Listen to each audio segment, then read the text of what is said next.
Welcome, everybody, to this episode of MSP-1337. I'm joined this week again by the security expert, Joshua Smith. Here we go. Of Varonis.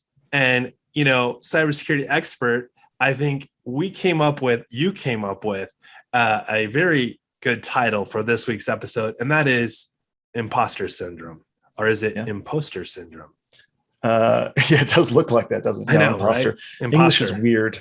So Josh, imposter syndrome, enlighten me. We started this conversation and I was like, I don't even know what that means. Right.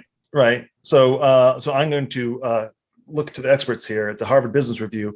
They define imposter syndrome loosely defined as doubting your abilities and feeling like a fraud. It disproportionately affects high achieving people who find it difficult to accept their accomplishments. Many question whether they are deserving of accolades. So that's a tough one. That's a big pill to swallow. Tough pill to swallow. Harvard level, like that's HBR. Like I can't even afford the magazine. So what do you mean $30 for one issue in the airport? That's crazy. No, I just Google it and look for cash results. That's right. That's how I read it. So we've talked about our backgrounds, obviously, in managed services over the last decade and then some. I remember when you and I sat down, when we started Untangled Solutions, we'd probably been doing it for a year or two. One of the things we decided was we can't be the jack of all trades, because that's often what MSPs get classified as, is jack of all trades. And we know what comes after that, master of none. Mm-hmm. And so that was a scary time for us, right? We're like, well, what are we really good at? Helping people? I don't know. We were it was vague, right? We knew what we wanted to do. We knew we didn't want to be like the company we were working for. We didn't want to be a fraudster. We didn't want to, right? Like sometimes I felt like the company that we were at was like very confusing as far as the expectations outside of like, just make their stuff work, even if it's not on the up and up, just get it done. Get paid, get out of there, and not have to go back because they were, quote, happy with your work. But that makes me think about where we were at the time when we did start the company, and we struggled because we had good client relationships, but we didn't necessarily have good direction on where we wanted to take the company. And I remember you said one thing that I will never forget. And you said, if we are the expert, if people come to us as the experts of, say, healthcare or HIPAA compliance, then we will stand out amongst our competitors. And that was like 2009. So we've been doing it maybe 2 years. Mm-hmm. The next 3 years we spent convincing everybody that we were the experts in HIPAA compliance and in getting an SMB medical practice to a secure, compliant place with regards to HIPAA. Were we? We were trying to, for sure. Were we really the experts on it? I don't think so. I think we were the experts to the people that we were serving because we knew more than they did, and we learned as we went. We learned it very fast. But I think there was always some hesitation. I know I had a hesitation for a long time that said, we're imposters. If someone were to say, Chris, how big is your company? I was embarrassed to say, well, it's Josh and Chris. I had no reason to be embarrassed, right? Like there was no rule that said you had to have 50 employees. And I remember something that Ted Roller said to us was, he said to us, I thought you guys were much bigger than you actually are, which in and of itself was a pretty big compliment. And I remember walking away from that and thinking like, well, why aren't we bigger? Mm-hmm. What are we doing wrong that we're not a bigger company than we currently are today? So we fast forward to today, and neither one of us is running a managed services company anymore. Right. And yet both of us have sort of continued down the path of working in the space of compliance, working in the space of cybersecurity. And I think that both of us have had significant questions get raised on, are we imposters? We've all had that go through our minds. And so I thought it was really a good topic that we should go down this rabbit hole of imposter. Sure, yeah. So what does that mean I think managed services, we're all doing the jack of all trades. So we're an imposter on something in that stack, right? Because we've either never implemented before that client came along, or they were the first successful implementation. Now we are the expert because we did it once. So that leads me to think about like security and cybersecurity specifically. MSPs are not known for cybersecurity, and yet they're being asked to basically be an imposter unintentionally, right? They're saying, you're my go-to as an expert. And because you do all these other things for it, I'm assuming also an expert in cybersecurity. Well, let me just first drop a soundbite real quick. I think that expertise isn't a destination; it's a journey. I don't think, especially in our industry, no one ever goes, "Okay, I've arrived. I'm now an expert. There's nothing more for me to learn." Is that the same as the size of the ship versus the motion of the ocean? It's the magic. It's not the size of the wand, but the magic within. There you go. There you go. And then to kind of roll back to your earlier one where you say that, the MSP isn't a security expert, but that the customer comes to him and says, implement this, and you feel like a fraud because you're not an expert. I would say they are more of an expert than the customer coming to them, right? Sure. As long as you know 1% more than the other person, then you are the expert in that field room at that level. Exactly. Yeah. At that level, right? And how do you become an expert? By experience, by knowledge, right? But also by wisdom. And that's through experience. So I think that really what imposter syndrome comes through, at least for me, so because now I'm like officially in a box, a sales engineer, solutions engineer. Sure. I think all solutions and sales engineers have this one of many ulcers, and one of our ulcers in our stomach, right, is imposter syndrome due to fear of what we call stump the chump. That we're going to go and talk to a customer about something, and there's going to be one dude who, only runs Linux, right? Yeah. His phone is rooted, like he's just so like dyed in the wool, Mr. Robot in real life, that he's gonna like, oh well, what about this? Right. And it's going to make you feel foolish because you're not going to know the answer, and you're going to turn red. You're going to want to crawl into a hole. But what I've learned is that whether it happens or not, and we always think it is, it never happens, by the way. It always happens. It's just not in our turn red. Yeah, in our head, right. It always in our happens. Head it always happens, right? But what I would learn is the best way to overcome that anxiety is to just be upfront with yourself that I don't know everything. Right. You can even say that in the beginning, like, listen, I'm very knowledgeable, but I don't know all, right? So there's going to be some things that you're going to ask me, and I need to feel comfortable saying, that's a great question. I'm not totally sure, and I want to be very exact when I give you that answer. Let me, go back to the office, get into that for you, or talk to some people, talk to my SMEs, whatnot, and get an answer back to you. I think that is the best way to handle those kind of things, so that if anyone tries to stump the chump, or if anyone asks you a very legitimate question, not trying to stump the chump, you need to feel comfortable saying, that's a great question. I know I'm not 100% on the top of my head. Let me get back to you. That is, I think, the best answer to have in your back pocket if you're worried and if you do suffer from imposter syndrome. Well, or you just start talking slowly as you Google the answer to what is imposter syndrome. Yeah, you're like according to hold on a second. I'll be right back. I'll be right back. Yeah, I'll be right back. Right, and you can do that in Zoom, but eventually, as we're gonna come more on-prem and face-to-face, it's gonna be really hard to just be like doing this on your phone. That's a really good question. Do you guys have a washroom around here? Now, I don't know what I had that burrito for lunch.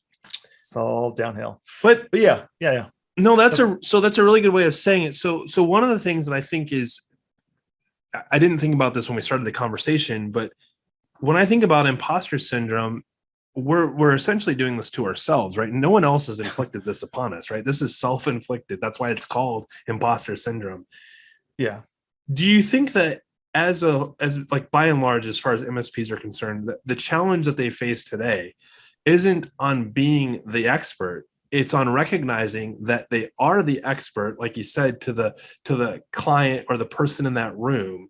Mm-hmm. And so instead of being concerned about whether or not they're expert enough, it's being expert enough to say, I can get the answer that you're looking for. Yeah. And being willing to walk out of that room without having given the answer before leaving. Yeah. Because I think even some of the people that I would consider experts, right, they still Google things, right? No, I don't know any programmer that doesn't keep documentation on hand. They don't have the entire Python language memorized. Yeah, entire Python language memorized. They still need to look things up. And so if they're talking to somebody about it, they got to feel comfortable, like, oh, I'm not really familiar with that one. Let me go look that up. But you're right, it is totally self-inflicted. It's also in technology. I feel like technology a lot of times brings a lot of introverts, right? And I feel like with a lot of the introvert personality comes a lot of self-doubt. And I even feel some extroverts also have a lot of self-doubt, and they mask that by being extroverts. But I just feel like in technology, and imposter syndrome is by no means monopolized by the technology field. Sure. I'm sure it's all over the place, but we can always speak to technology. Yeah, right? If you've ever watched Grey's Anatomy, you hear the arguments and the dialogue that they have. It's always about, well, I know I'm the only neurosurgeon at my level, but like I've never done this procedure that has me go in through the smallest vertebrae in the spine with it. Yeah, I mean, you could do this all day long with any vertical. Even McDreamy had self-doubts, right? Right. Yeah. And then he died. And then spoiler alert. You got to put that in the show title. Spoiler alert. But they wouldn't know who McDreamy was if they haven't watched the show. Yeah, fair enough. But yeah, getting back to the technology aspect of things, yeah, it is, MSPs, we were asked to be experts in everything, but you just need to, that's why sometimes they pick verticals and niches, right? Some people are just into VoIP, some people are, moving into being MSSPs, right? So they're more focused, but you're still not going to know everything, right? Especially MSPs, when you go to a client site and they've got all these different technology stacks, and you have to become the expert of that. But I think you're in a better position being a technologist, that if you've seen one firewall, you understand the kind of the fundamentals, the foundations of how a firewall works, or how an AV works, or how a proxy works. You can be a lot quicker to get to a correct configuration than someone that works in a doctor's office, or someone that works in some other sort of standard office, right?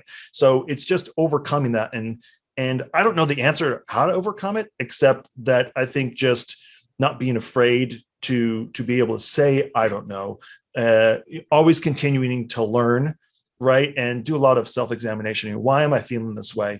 Is this a real fear? Is this a real feeling? Or is this something that I'm just inflicting upon myself? But, I hear it mentioned more and more, as things are becoming more and more, focused on technology, right? Moving to the cloud now, right? People were experts at on-prem technology. Now all of a sudden their customers are coming to them, their parents, their neighbors, right? Are coming to them about cloud stuff, or heck, even, Bitcoin and those kind of things, right? Right. You're responsible for anything. Anything that runs on electricity. You're an expert on, right? You're gonna, someone's gonna ask you about that. So we just got to just understand where this self-doubt is coming from, and then try to handle it in whatever way you can. And I think just talking with others is a huge thing. So I think peer groups, are essentially a form of, correct me if I'm wrong, but kind of like MSP therapy, right? Because you can share that with others. You can say, hey, I had this really bad meeting where someone asked me a question I didn't really know the answer to. I felt like an idiot. And then your peers can go, hey, man or woman, I've been there. You get through it, and you just realize that it's not as bad in reality as it is in your head. So let's flip this on its head for a minute. I think that a lot of MSPs find themselves feeling like that as an organization they are imposters, or that we perceive specific MSPs as imposters in the space when it comes to cybersecurity, and falsely do so because we've used what I would call more of a media buzz on language like MSSP, of saying, well, because you've got MSSP in your title, you obviously know cybersecurity. I think there's an opportunity here that maybe will help all MSPs with the cybersecurity space. I think about control frameworks, CIS, CMMC, all of these frameworks. And for most of us, it is difficult to go, I have no idea what they're really trying to say from an intent standpoint, but this sub-control on multi-factor authentication, this is impossible to achieve, right? And when a client comes to them and asks questions about being CMMC compliant, the client doesn't come to them and go, so walk me through how we're going to get multi-factor authentication dialed in on all our devices across our entire organization. No, they're coming to you as the expert to know that CMMC compliance, or the controls that are in there, they believe you can help them achieve that, right? They believe the technology component, like you said, I think the reality is, correct me if I'm wrong here, the reality in this entire space right now is not being the expert on the brand or the product. It's being an expert that understands that A plus B does equal C or some variance of C, right? So if MSPs operate with that mindset, then the imposter syndrome problem starts to fade because you've been doing this long enough. Even if you just started doing it, you didn't start doing it because you had zero experience in it. You started doing it because you had experience and said, I can do this well or better than where I was before. And I would believe that that counts as experience. So I think we're all operating as an MSP from the same deck of cards, if you will. And the idea isn't how to bluff your way through it with whatever your hand might be. It's about literally showing your cards as soon as the deck gets dealt, right? Like I've got three twos or whatever it might be, because the idea isn't how much do I already know? It's do I have the logical and creative analytic mind with a team to help come into that environment and say, this is what we can remediate out of the gate because we're an MSP and this is what we know well. Then go, and we can bring in the experts to help us solve these other pieces that while we're not experts on, we can be the expert that you're coming to deliver the solution that meets those requirements. Yeah. You are a jack of all trade, master of none, right? And there's other jack of all trade, master of none, but you got to find where that overlap is, right? And reach out to those jacks that can help fill that gap in your knowledge, right? And also, again, speaking to what you're saying earlier, that when they come to you and ask you about a certain thing, ask you, maybe let's just pick multi-factor for example, you might not know the actions to take or even the procedures to take, but you understand the concept and the theory behind that. So when dealing with customers, it's almost better. Ignorance is almost better in those instances, because as technologists, again, we like to talk bits and bytes. Sure. They like to talk dollars and cents. So it's almost better to talk at the concept and the theory level than like the procedure and action level. So you can talk to them about the concept of what MFA is and the theory of MFA. The theory is that MFA leads to fewer security incidences, right? And that's pretty provable. I think most people will agree about that. So you can talk at that level, and then you can go back to the workshop and then work on the procedures and the actions at a later time. Yeah, I had a situation just recently where I would arguably say I am not an audio expert on conference rooms that have the multi-display, one-to-many, those kind of things. I had a situation where the audio for casting, no audio would work out of the PA system in the room. So I had literally multiple people go in there right when school was getting out, go in there and they can't figure out why it won't work. Like everything else works, but not that. I go in there and the first thing I said was, has anybody pulled the rack out, looked in the back to see if there's anything not powered on? No. Like I wasn't judging them for not doing that. But why wasn't it in their mindset to go, let's pull this out and look? Like, what if the picture says, what is not like the others? Like what object in here is wrong? And it ended up being an audio converter box that was bad. And literally when I plugged directly in with an HDMI cable into that same device, audio suddenly started working. I'm like, okay, like this was just like logical deduction. Does everybody have that skill? Yes. Does everybody have it in that situation? Not necessarily. Essentially, you're applying the OSI model to your audio rack, right? They might not have gone through the exercise before. Right. And I think that's, like apply this to cybersecurity across the board for an MSP. I think that it is all about stepping through the logical process of saying, what are we going to do to address the control or the situation to improve your security posture? An MSP doesn't have any questions about whether or not a client needs a firewall, right? Okay. There's no question about that. Now, is there a question about whether or not they should support the firewall that's in there? Yeah, absolutely. And this gets into the area that says we're the expert, not the client. Yeah. No, that's true. I really feel like an imposter right now. I do. Because I think about the number of times where I have gone in and said, yes, I 100% can solve that problem for you, having no idea how I was going to do it.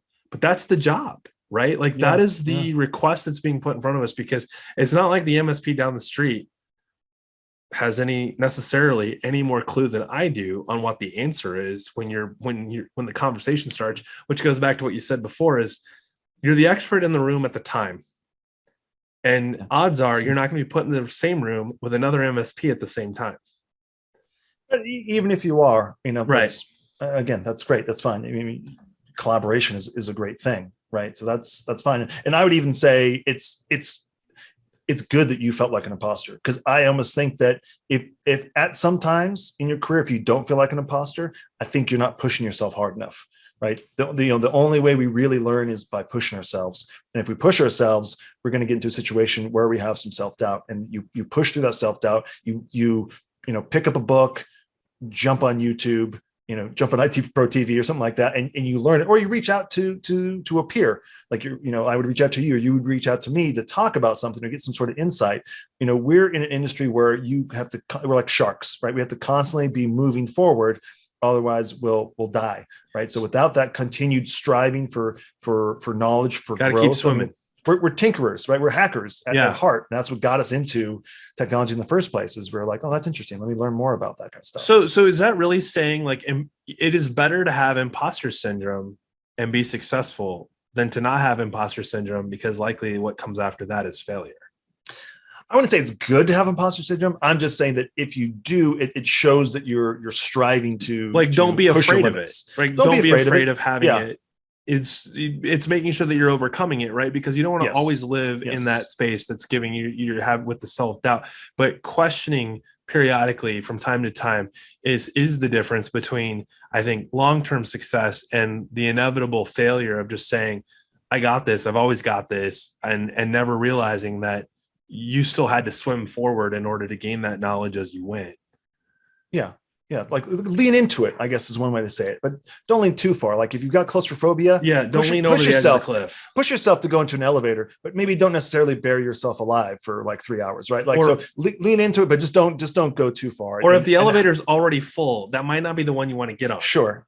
Yeah. You don't want to go past that weight limit. So I appreciate that you brought up elevators. I have a terrible fear of elevators and revolving doors. I don't like either one of them. I have overcome that. I can go through a revolving door, but if there's an option for like one that will slide open, or like I can just pull the handle and go through, I will pick that 9 out of 10 times. An elevator, if I only have to go up 2 or 3 flights of stairs, I will likely take the stairs just to avoid the elevator. Now, I'm not an idiot. I don't want to climb 30 floors because I'm afraid of the elevator. I will overcome that because, I don't want to show up with like, I'm using the tie as a towel.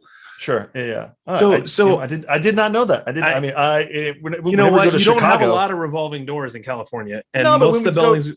When we go to like Chicago and stuff, I usually opt for the revolving door because it's such a novelty to me, right? Okay, I was like, fair enough. Yeah, I'll push look, and I can go around again. Yeah. And who's to say? I haven't really stepped outside since I've moved to Denver, but there might be a lot of those. Maybe there's some revolving doors. I don't know. So I feel like I failed on this as well. We walked into this conversation about imposter syndrome, and this title actually came from you. And this conversation started with you bringing it up. And I've done a lot of bearing my soul to you on feeling like an imposter. Tell me, Josh, why did imposter syndrome circulate through your head in, a late night sipping of some exotic whiskey or whatever it might have been that made you go, we should talk about imposter syndrome on MSP-1337? I wouldn't say it was an exotic whiskey. There's a lot of, Denver and Colorado in general is definitely known for its beers, kind of like how California is known for its wines. But there's definitely some distilleries that are really popping up around here. And there's one in Breckenridge, which is one of the little ski resorts up the way, right? And they've got a Breckenridge whiskey, which they've got some nice little flavors. So exotic, no, I'd say more maybe like a local whiskey. But I think it popped into my head, because when you said, hey, let's pick some topics that you want to talk about, and I was just thinking like what's going on right now in the environment of MSPs, of technologists, those kind of things. I'm still kind of stuck in the COVID mentality that a lot of us, we haven't been able to socialize as much, right? We haven't been able to go to conferences and meet up with friends, live across on the other side of the countries. And we're in, Discords with all the time, right? And that there's that tangibleness of being in the real world with someone that we still can't replicate with video conferences or whatever, right? Right. So it just, mental health has just been on my mind a lot for sure. And I just think, what are the different aspects that are somewhat unique to technology? And owner burnout was one of the topics I mentioned. And then, as with imposter syndrome, because I thought like, okay, what's the best story to tell? It's tell your own story, right? So I think imposter syndrome was huge to me, especially when I moved from working in an MSP to becoming a solutions engineer for a vendor, right? Because now you're very niche, right? You need to be You're the vertical expert. Yeah, you're the vertical expert, right?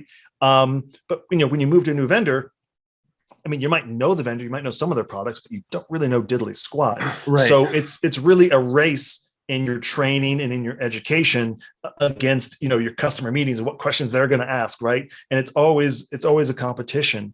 And even after a year and a half, I felt comfortable, but I still had that like knot in my stomach whenever we go, like, we're going to go meet with a CISO, we're going to go meet with a CTO or CIO, because the title just makes you think, oh, it's like the Wizard of Oz, right?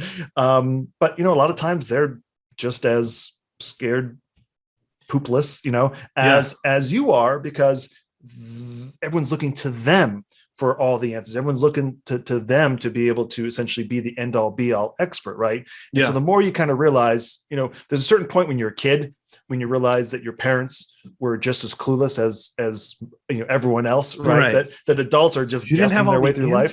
Yeah. No, they did. Yeah. And I think as I get older, more experienced, and interacting with more folks, I'm starting to get that sense as well. I mean, there definitely are experts. Like, I'm definitely not going to go up to some people and be like, "You're an imposter," right?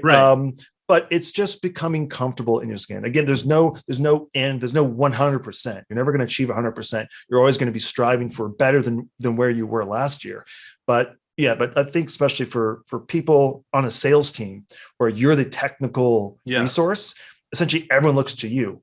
Like, someone asks a technical question, the sales rep goes, "Oh, let's ask the engineer," right? And you just like beads of sweat to start forming on your face. Sure. And you're like, "Oh, I hope I know this answer," or I'm going to have to do like, "Oh, yeah, let me write this down and get back to you." And ever since I started to leverage that, let me write that down and get back to you kind of thing, my butt is slightly less puckered at these meetings, right? So I absolutely, we've been doing this for, I did this since I was 18, so 25 years at this point, something like that, right? And when people say, "Oh, I've been doing X for 25 years," you just think, man, they probably know everything. But then I look at the fact that we've been doing this stuff and still there's more for us to learn. But again, technology is such a wide ranging thing, right? That there's just some corners that I will never really know, right? Even if it plugs in, I'll never really have a full understanding of maybe decompiling, or I'll never have a full understanding of some really like high level governance, GRC kind of stuff.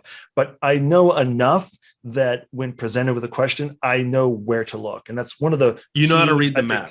I know how to read the map. And that also early on in becoming a sales engineer, that was pointed out to me from one of my peers, is that it's not for you to know all the answers, it's for you to know where to look to find the answers. Yeah, if you can get it's like a concierge service, right? To some degree, concierge isn't necessarily the expert on the restaurant that you should eat at because he knows your palate, but he's got enough experience with telling other people and getting feedback on where to go that he's probably gonna give you a pretty good recommendation. I know that I can vividly remember the day when I was in at Onshore, when I was in our CTO's office, and we were having a conversation about something, and he goes, "You and I are on the exact same page. We are seeing it through the same lens." And I was just so flattered that he agreed with me and that we were on the same level on that conversation. That was the first time I felt like I could be in the same room as he was, and he has way more experience than I do. But that's that turning point, and remembering when you said that the part of imposter syndrome is that you're not appreciating or recognizing when an accolade or a pat on the back happens. Yeah, because those are the defining moments that says you are good enough, because those things wouldn't happen if you weren't. No one's going to blow smoke, especially when it comes to cybersecurity and some of this other stuff, right? Like, they're like, "You don't have the answer," not good job. Thanks for trying. Good job. Thumbs up. Yeah. Yeah. It's a real thing. And, I just think about like all the people that are experts out there, right? That we would think like an expert artist or an expert golfer, or an expert in any field, right? They're going to have their bad days. Like I'm sure Picasso some days woke up, looked at his painting and said, that's crap. And like, just punched a hole through it. Right. And people would be willing to pay millions of dollars for, even with a hole punch through it, right? They would still be willing to pay for it because they recognize his genius and his talent. But the higher, like I said, the high achieving people, it's disproportionately affects high achieving people, because we put ourselves on such a high pedestal and others around us on such a high pedestal that we want to like meet or exceed expectations of those peoples, because we are, maybe not the expert. Maybe we don't feel comfortable calling ourselves experts, but I think maybe we should become a little more comfortable in calling ourselves experts, because we're experts enough to know that we don't know everything. Well, right? This is the perfect example of, if you surround yourself with experts, which would be in any leadership book, says you want people that work for you or with you to know more and do it better than you do. That's why why you're the leader. Sure. But that also puts you in the position of, I'm not good enough to be in this conversation because everybody at this table with me knows more than I do. And I think that's the first sign that you're probably having imposter syndrome, is like, hey, look, open your eyes, man. You're in this seat because you put those people around you, which there in of itself says maybe you are the expert that you're supposed to be, because if you're grabbing the people that will get you the answers, that's all that anybody that you're going to ever work with is asking for from you. Yeah. Well, Josh, I think as always, we've had a rabbit hole conversation on the imposter syndrome, depending on where you're from. Is there anything that you'd like to leave with our listeners that might help them, whether it's with imposter syndrome or cybersecurity? Maybe a recipe for a whiskey from Breckenridge. I don't know. I would say you're not in this alone. And, I feel like when I finally discover something that helps me, I kick myself for not, coming upon it earlier, just for fear of whatever, right? If there's a book about something or whatever, I always feel that way. And I kind of feel that way about being more involved in the community. I think now more than ever, with everyone kind of being isolated for a year and a half, the communities have opened up so much, whether it's on Slack, whether it's on Discord. Sure. There's tons of online real-time communities that you can jump into. And I think like the MSP subreddit has a Discord that I'm in all the time. There's people constantly in there sharing things, talking, not just talking about technology. They talk about, they talk about cars, they talk about video games, they talk about exercise and those kind of things. I just think not isolating yourself, because if you're left alone with your own thoughts long enough, you'll probably go crazy. So I think if you are experiencing something along those lines, if you are feeling down for whatever reason, if you're feeling depressed, if you're feeling like you're a fraud, I think reach out and talk to peers. And sometimes it's even better to do this in an online forum, because you have some anonymity and you sometimes can feel a little more self-assured or more confident in being honest with those folks. But, get on a forum, get on Discord, get on Slack, talk with some people, and you'll soon find out that they have the same fears and doubts that you do, and that it's okay. Unfortunately, it's part of the game, right? It's part of the game, and just accepting that and realizing that when you go into that customer site, when you go and talk to those people, even when you give a talk at a local chamber of commerce, you actually are the expert in the room, because just a sliver, if not lots more, probably lots more, but just realize that 1% more than these people. They will look to you because you actually are the expert in the room. Do you think that's, I don't want to say the end all be all, but I mean, kind of what you're bringing up is, this is a journey, and you are better off doing it together than alone. And I think you find out really quickly that you're part of the expert in your field as an MSP leader that you weren't giving yourself enough credit for once you start surrounding yourself with other experts. Yeah. I mean, if you could talk ad nauseum about firewalls or whatever, I would put you in the realm of expert in some way, right? If you could talk ad nauseum about VoIP or cloud or whatever, right? If you were just in a conversation with somebody and you could just talk freely, that to me is a sign of some sort of expertise. But again, in your head, you're like, oh, I don't have the certification, I don't have the formal training, Right. I can't build it from scratch, right? These are goals to aim for, but they're never going to be fully obtainable. So I just again think this kind of goes to speak back to mental health. We definitely have a problem with that in this country, of just being open and honest about, sometimes I get depressed. Sometimes I drink a little bit more than I should because I'm having self-doubts, right? But stop comparing yourself to other experts, right? Like, you are unique in your own way, and you're an expert for reasons that others have brought to your attention, and you need to appreciate and respect for what it is. There'll always be people that know more than you, but there also will always be people that know less than you. Right. So just keep striving to learn, but just realize that you're going in the right direction.